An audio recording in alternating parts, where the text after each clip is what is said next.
7 Little Johnstons, it was all a lie. Anna verifies Liz was never a nurse.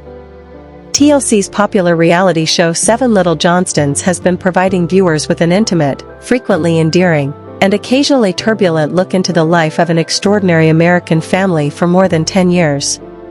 The show focuses on Trent and Amber Johnston's 5 children: Jonah, Elizabeth, Liz, Emma, Anna, and Alex. Both parents have achondroplasia, the most prevalent kind of dwarfism. The Johnstons are among the largest known families in the United States where every member has dwarfism, as each child inherited the trait. Millions of people have been enthralled by their story, which is full of significant events, sibling rivalry, personal victories, and the day-to-day difficulties of surviving in a society that was not designed for individuals their size. However, beneath the well-executed cuts, heartfelt musical cues, and strategically placed confessionals, reality TV frequently conceals hidden tensions, lies, and brewing disputes that only come to light years later, occasionally in the form of shocking revelations.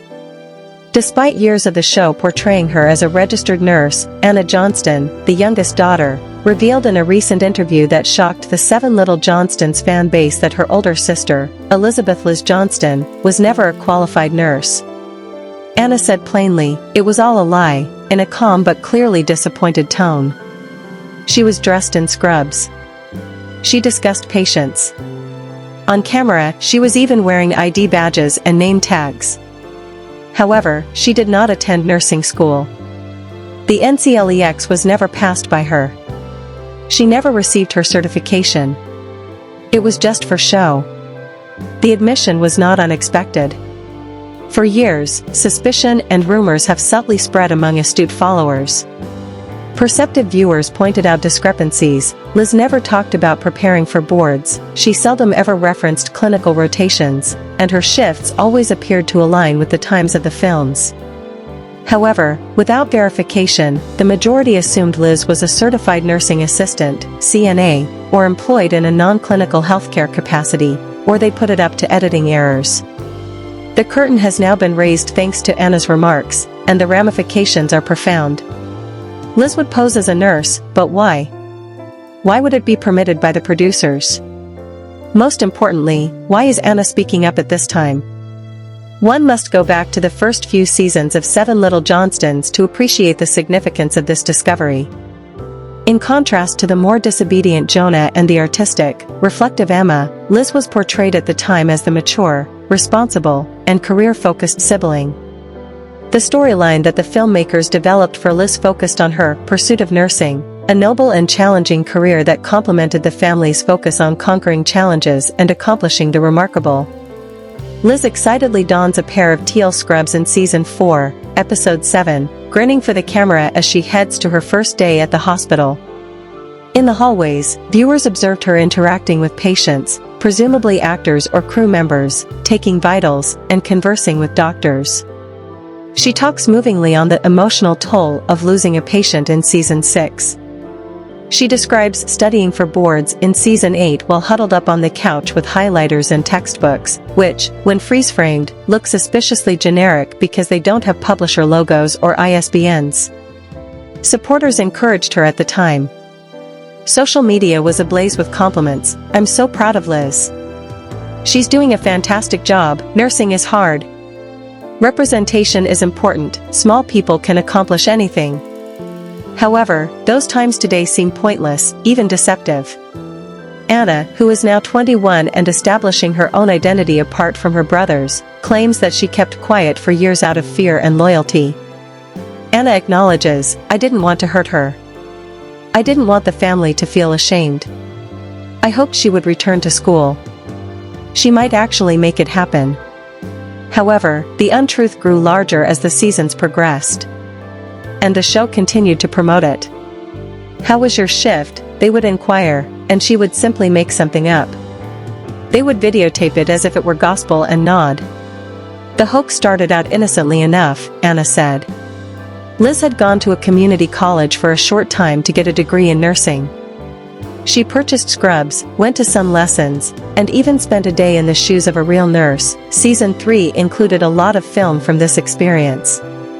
Liz, however, dropped out as a result of the mounting academic pressures and her difficulties with assignments.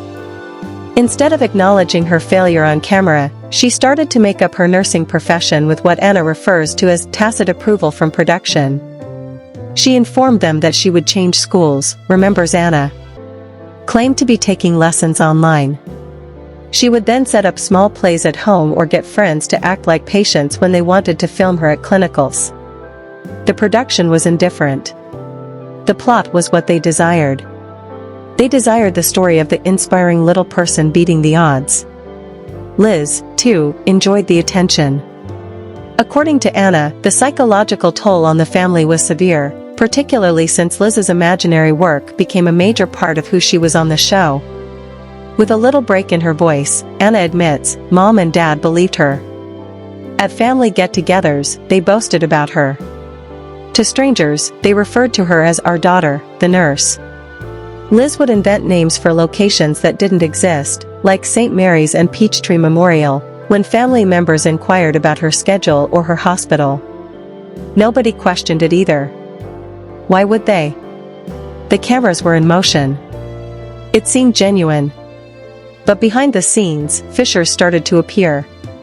Liz's siblings observed that she never grumbled about night shifts, brought home hospital rumors, or had to postpone plans due to a work emergency. The second youngest, Emma, was shocked when Liz was unable to describe fundamental circulatory patterns when she sought her for assistance with a biology assignment on human anatomy. Later, Emma informed Anna, I assumed she was simply exhausted. But in retrospect, she knew nothing. Anna claims that a family trip to Disney World in 2022, which was filmed for season 10, was the tipping point. A close visitor passed out from heat exhaustion while standing in line for Space Mountain. There was anarchy. Is a doctor or nurse here? Someone shouted. Liz moved forward right away, and stopped. She was unaware of CPR, Anna mumbles. She had no idea how to correctly check a pulse. An actual off-duty EMT took over while she stood there in a panic. Dad gave her a look like, what is the matter with you? Additionally, she offered the blatantly absurd argument, I'm a pediatric nurse, not trained for adults. I realized we needed to say something at that point. However, she pleaded with us not to. Her storyline would be trimmed by said producers. Claimed she would appear to be a fake. However, in early 2024, Anna's patience was tested when Liz shared a picture of herself using a stethoscope on Instagram with the statement, another 12-hour shift in the books. Serving my community makes me very proud. Hashtag dwarfism awareness, hashtag nurse life. Anna says, that was it. I had to stop her from doing this. Not only is it dishonest, but it's also dangerous. What if someone trusted her based on what they saw on TV and truly needed help? What if she is seen by a young fan who has dwarfism and believes, I can fake it too? Liz isn't the only one involved. It has to do with honesty. It's about not using disability as leverage. First, Anna went up to Liz in private. It was an intense conversation, she said. Anna remembers that she screamed at me, called me envious. Said that I was attempting to destroy her life. Production, she claimed, was aware of everything and assisted her in enhancement of the story. That didn't make it acceptable, I told her. That appearing to enjoy sushi for the cameras is not the same as pretending to be a nurse. The lives of people might be in jeopardy. Anna had to make the painful choice to come clean after Liz refused to do so in public. She did so to a respectable documentary podcast that had been tracking the moral quandaries of reality TV for years, not to a tabloid or a gossip website. Anna says, I didn't do this to hurt her. I took action because the truth is important. Additionally, I want my sister to be better than this since I love her so much. Liz's social media profiles have been disabled. We take the authenticity of our programming seriously and are reviewing the claims made regarding past storylines, TLC said in a nebulous statement. Filming for season 11, which was supposed to start this month, has been put on indefinite hold. There are disagreements among fans. Others support Anna and commend her bravery. Some accuse her of treachery, referring to the disclosure as petty sister drama. There are now online petitions calling for Anna to apologize and for Liz to be kicked from the show. Trent and Amber, meanwhile, are said to be devastated. Amber reportedly sobbed during a quick phone conversation with a family friend, asking, "How could she do this to us? To the children? To the community that holds us in high regard?" The oldest, Jonah, has said nothing. In a mysterious Instagram story, Emma wrote, "Truth has a way of surfacing, even if it is well buried." Jonah's lone son, Alex, only tweeted, "This family needs a break. As well as a therapist. Ideally, both." What about Liz?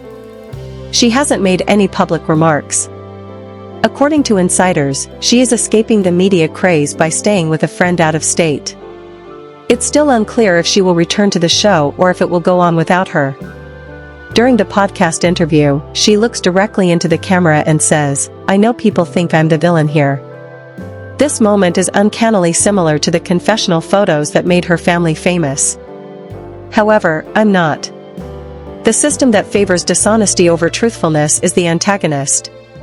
The pressure to be inspirational at any costs is the antagonist. The antagonist is acting as though having a disability implies you must be flawless, or at least appear flawless, in order to be appreciated. There is nothing wrong with my sister. She is afraid. She erred and allowed things to get out of control. However, we are not defined by lies. Not her. Not me. Not our relatives. We are not just a television program. We are not just a plot point. And we ought to start behaving like it. It's unclear if the Johnston family will be able to move past this disgrace. Drama, but rarely truth, is what reality TV is all about. And the truth is dirty, difficult, and inconvenient in this instance. And that may be just what the audience and the family need for the first time in 7 Little Johnstons' history. Anna's disclosure reveals more than one sister's dishonesty. It tears through the meticulously crafted exterior of a whole genre. For a long time, reality television has been balancing performance and authenticity, dramatization and documentary. The stakes are higher, however, when a show positions itself as a real-life depiction of a family triumphing over hardship and serves as a symbol of representation for the dwarfism community. There is more responsibility. Liz's phony nursing job was a systemic flaw rather than a personal one. The necessity for arcs, protagonists, and neat plots that fit into 42-minute episodes are some of the challenges that come with reality TV storytelling. The notion that a young person becoming a nurse is intrinsically more inspirational than, say, becoming a graphic designer or a barista, or just figuring life out like the rest of us, points to the exploitation of minority identities for ratings. It also addresses the perilous misconception of inspiration porn, which portrays disabled people as motivational tools for audiences who are able-bodied. The show appeared to yell, "Look what she can do despite her size." However, what if she wasn't actually doing it? Anna's bravery in speaking up could be a game-changer for reality TV in general as well as for her family. It is a call for responsibility. To be honest. For the knowledge that representation devoid of truth is exploitation rather than representation. For more than 10 years, the Johnston family has been educating Americans about dwarfism, resiliency, and unconditional love. Their biggest task to date is to educate both America and themselves on the consequences of acting like someone you're not. 7 Little Johnson, inside Liz Johnson and her girl gang's adorable bachelorette party. View pictures. It was more than a celebration. It was a declaration, a manifesto of friendship, freedom, and the powerful joy of being surrounded by women who have witnessed your darkest moments and still show up wearing matching jammies and margarita mix. It was glitter-dusted, champagne-soaked, and full of laughing. Clichés and staged chaos were not the focus of Liz Johnson's bachelorette weekend. It was about 7 women, 7 iterations of Little Johnson, as they had called themselves years before, getting together one final time before Liz, not as a soon-to-be bride, but as Liz, the girl who always ended up with frosting on her nose after baking marathons, who danced like no one was watching, even when everyone was. Back in college, They made fun of themselves by calling themselves the 7 Little Johnsons, a reference to Liz's last name and the fact that they were always together as a pack. Despite having 7 varied personalities and life paths, they are all connected by a sisterhood that was formed via late-night study sessions, heartbreaking breakups, impromptu road trips, and the revered Sunday breakfast routine. The girls knew the bachelorette weekend had to be more than shots and glittery tiaras when Liz became engaged to Mark, a sweet, steady, guitar-playing Mark who proposed under fairy lights during a picnic in the backyard. They must have been involved. Genuine. Unfiltered. Brimming with inner jokes and customs that only they knew. In the woods close to Lake Serenity, they rented a large, sun-drenched cottage that was both comfortable and distant enough from the city to feel like home. Not a neon sign. No bullshit from machines. No very costly bottle service. Just enough beds to accommodate everyone after dancing barefoot on the grass till 3 in the morning, a wraparound porch, a fire pit, and a hot tub outside. Liz through the years is the theme. Tasha, the fitness expert who could deadlift twice her weight but also binge-watched reality TV for 12 hours straight. Ro, the quiet observer who always knew when someone needed chocolate or a hug. Maya, the planner with spreadsheets for her spreadsheets. Chloe, the free spirit who once backpacked through Bali alone. Priya, the sardonic lawyer with a golden heart. Jessa, the artist who painted murals and sobbed at dog commercials. And Ro, the quiet observer who always knew when someone needed chocolate or a hug. Naturally, Maya planned everything with military accuracy. Think college Liz on arrival day, complete with oversized sweatshirts, a playlist of early 2000s pop punk, unkempt buns, and flannel shirts tied at the waist. With glow sticks and air guitars, they reenacted their notorious dorm room dance-off to Nelly's Hot and Harry, ordered greasy pizza, and played beer pong, badly. As Chloe tried, and failed, to duplicate her iconic keg stand, Liz, wearing her real 2012 sorority sweater, laughed until she started crying. Chloe organized Adventure Liz for the second day. At dawn, they paddled across the lake, pausing midway to float and have mimosas while sharing tales of Liz's European backpacking adventure, during which she became friends with a group of Italian nuns after becoming lost in Rome for 6 hours. They later hiked to a secluded waterfall, undressed to their swimwear, and dove in, screaming, splashing, and holding hands. 7 women can be seen in pictures from that day, arms wrapped around one another, drenched and sun-kissed, smiling as if they'd found the key to endless bliss.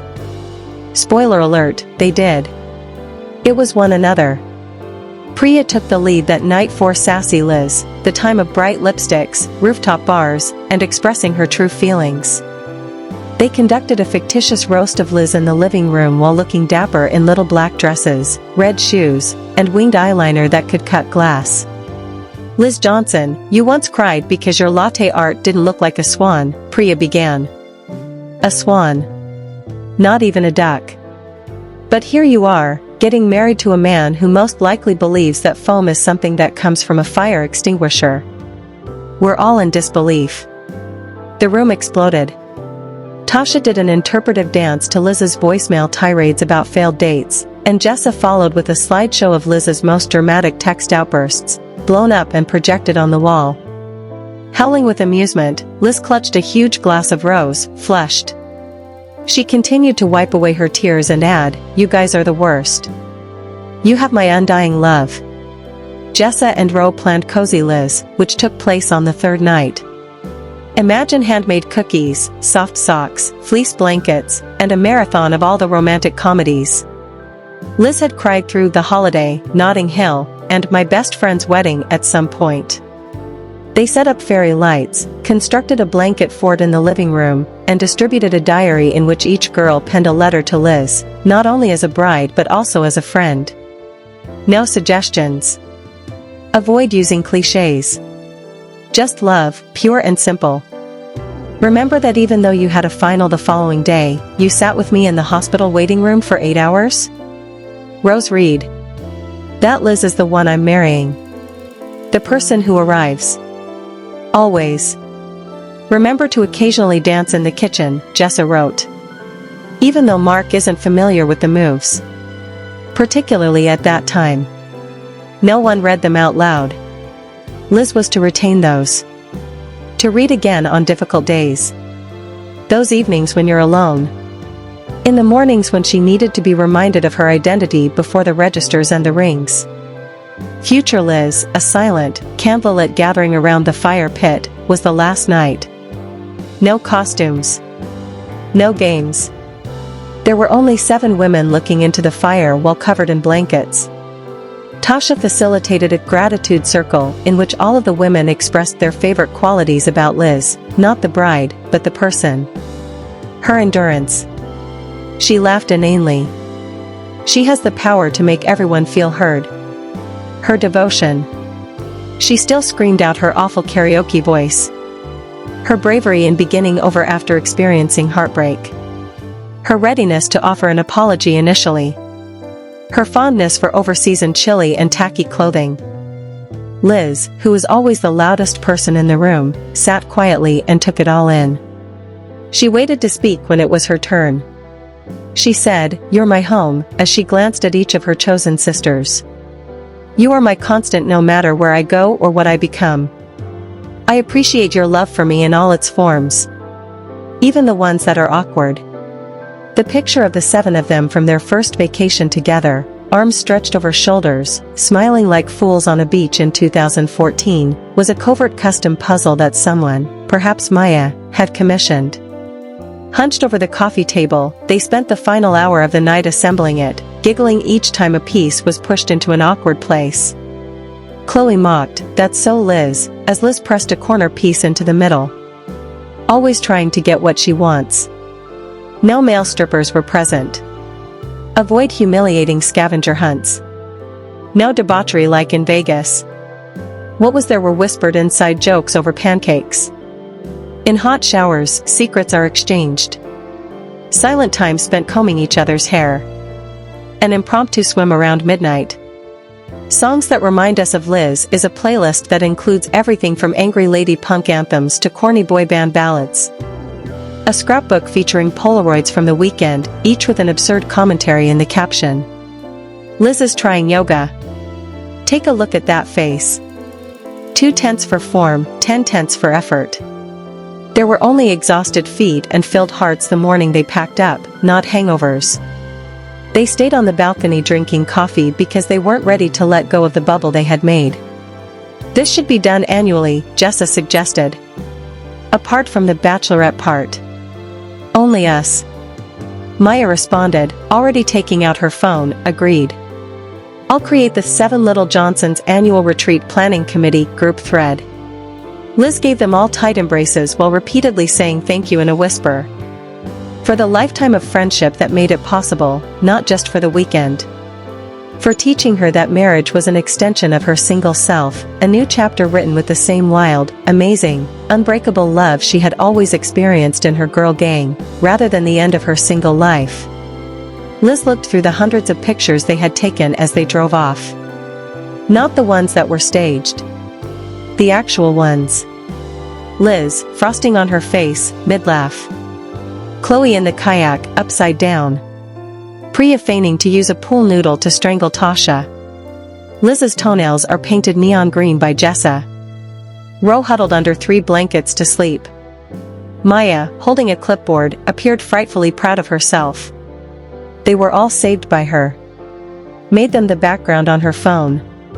Printed the best ones for her emergency box for the wedding day because she would remind herself that she wasn't losing herself if she felt anxious while going down the aisle by looking at a picture of her daughters making duck faces in identical pajamas. She was entering this new life with her entire, incredibly adored, gloriously flawed self. What about her girls? They would be right next to her. Always. The bachelorette party was not the only event hosted by the 7 Little Johnsons. They tossed a letter of love. A capsule of time. A pledge. That they would always be 7 ladies in sweatpants, dancing horribly to Nelly, diving into waterfalls, writing awful poetry, eating burnt cookies, and again selecting each other, regardless of the labels life offered them: wife, mother, CEO, artist, traveler, healer, friend.